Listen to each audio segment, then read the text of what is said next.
তাদের শ্রম কামড়ে ছিল আগের পক্ষে সুগম তাদেরকে খতম করিয়ে দাও, জেল থেকে খতম করিয়ে সন্তানকে খতম করিয়ে দাও।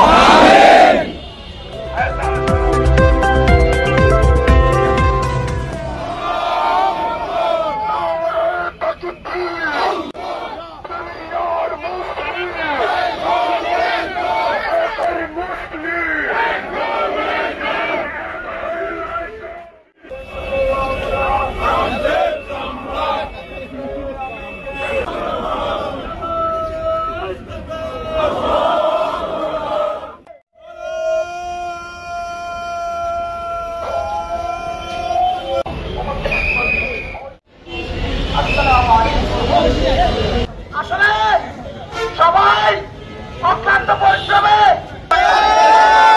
অধিবাসীদেরকে সাহায্য করতে পারে না, ঐক্যবদ্ধভাবে লড়াই করতে হবে।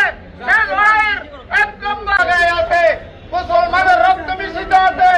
আমরা এটা ব্যবহার ভারতের পণ্য, ইসরায়েলের পণ্য আমাদের জন্য ব্যবহার। আমরা ফিলিস্তিনের পক্ষে, গাজাবাসীর পক্ষে আমরা ওনাদের জন্য দোয়া করব। আর ইসরায়েলি পণ্য যারা বর্জন করে, আমরা মুসলমান হিসাবে আমাদের নৈতিক দায়িত্ব আমরা এটা পালন করব।